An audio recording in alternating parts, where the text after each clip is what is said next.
Salut YouTube! Voici Juliette. Dis coucou à YouTube. Coucou YouTube! Voilà, elle est toute petite. Je vous la présente un peu plus, on va dire de près cette fois-ci. Voilà. Un petit asticot de 470 grammes, ma belle. Ma puce. Et voilà, elle est toute petite. Regardez ça. Alors, je te remets dans ta cage. Les deux gros, ils dorment. Donc, il y a qu'elle qui dort pas. Elle dort beaucoup moins que les gros. Alors, je reviens aujourd'hui pour vous parler un petit peu. C'est une vidéo qui m'a été demandée. Comment accueillir votre furet, qu'est-ce qu'il faudrait faire, les bons gestes, etc. Moi, ce que je vous conseille, c'est d'aller voir ma vidéo le kit du débutant, parce que déjà au niveau matériel, vous aurez, je vous dis en fait tout ce dont vous avez besoin. Et on va direct attaquer sur la partie comment vous allez l'accueillir. Donc tout d'abord, vous allez le ramener chez vous. Et ce qu'il faut faire, il y a deux cas. Soit vous avez d'autres furets, soit celui que vous venez d'adopter, c'est votre premier furet. Donc si c'est votre premier furet... Hé Juliette, qu'est-ce que t'as? Elle veut jouer, mais il n'y a personne qui veut jouer avec elle pour l'instant. Non, non plus. Donc si c'est votre premier furet, ce que je vous conseille, c'est de le mettre directement dans sa cage tout seul ou toute seule. Pourquoi? Parce que déjà le voyage, ça va l'avoir stressée. Elle est plus avec sa mère, elle est plus avec ses frères et sœurs. Elle se retrouve un peu perdue toute seule. Donc la laisser toute seule, ça va être un moyen pour elle de prendre un petit peu ses nouvelles marques. C'est pas le moment de la montrer ou de le montrer à vos potes, à votre famille. Non, il faut qu'elle reste dans un environnement calme pour les premières semaines qui vont arriver. Sachant qu'il va ou elle va peut-être vous mordre à 100. Donc ça va être un travail assez compliqué. Enfin, je veux dire, faut pas lâcher. C'est juste une passade, c'est ça qu'il faut vous dire, c'est une passade. Elle vous mord parce que soit elle a peur, soit elle veut jouer avec vous, mais vu qu'elle n'est pas trop habituée à jouer avec des humains, elle va mordre super fort, parce qu'entre eux ils se mordent super fort, mais ils sentent rien vu qu'ils ont la peau vachement épaisse. Mais bon, en général ça sera plus par peur au début, donc il faut un travail, c'est vraiment un travail de patience. Il faut beaucoup le manipuler, il faut pas avoir peur de se faire mordre. Il y en a qui utilisent des gants, vous savez là pour les oiseaux là. J'ai déjà utilisé, mais je trouve pas ça top parce que ça fait plus peur au furet qu'autre chose.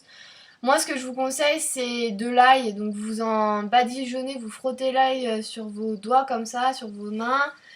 Et vous gardez un petit bout avec vous quand vous le manipulez. Comme ça, dès qu'il vous mord, tac, vous lui mettez l'ail dans la gueule. Vous essayez de lui mettre par le côté. Et en général, ils aiment pas ça, donc il va tout de suite vous lâcher. Et il va comprendre que vous mordre c'est égal à aïe, truc qu'il déteste. Donc normalement il devrait arrêter assez vite. Moi, mon ancienne furette Zoé, elle a arrêté de mordre au bout d'une semaine. Et Gizmo au bout de 10 jours, sachant que je les manipulais vraiment tous les jours, je les prenais, je jouais avec eux. Vous pouvez par l'intermédiaire d'un jouet, par exemple, vous savez les bâtons là pour les chats là, avec les ficelles et les boules là, ça ils aiment bien. Sinon un jouet, pas qui pout là, enfin qui fait du bruit parce que ça va les exciter encore plus, ça va les énerver. Donc ça c'est pas ce qu'on veut parce que là il va vouloir vous mordre. Donc un jouet, une peluche ou un truc comme ça. Et le fait justement que vous jouiez avec lui, etc., il va voir que vous lui voulez pas de mal et voilà, vous voulez juste jouer avec lui. Moi aussi, je l'ai attrapé par le cou, si vous voulez, Gizmo, et je lui faisais des bisous, par exemple, dans le dos, etc. Des endroits où j'étais sûre qu'il n'allait pas pouvoir me choper. Comme ça, il voit aussi que vous voulez lui faire des câlins, que vous êtes gentil avec lui, quoi. Donc ça, c'est ça, voilà. Qu'est-ce que je peux vous raconter d'autre? Ensuite, si vous avez d'autres furets, je vous conseille de faire, dit la fille qu'on n'a pas fait, enfin si, je vais vous expliquer, une quarantaine, peut-être pas de 40 jours, mais au moins de 15 bons jours. Pourquoi? Alors, je vous explique, j'avais Gizmo, il était tout seul, après j'ai eu Pimi. Gizmo est testé contre l'ECE, c'est 2 virus, mais c'est horrible ces virus. C'est vraiment de la daube en boîte. Et après j'ai récupéré Pimi qui avait déjà fait... il était chez une dame et la dame pouvait plus l'assumer, donc il est parti chez une autre jeune fille, c'était une jeune.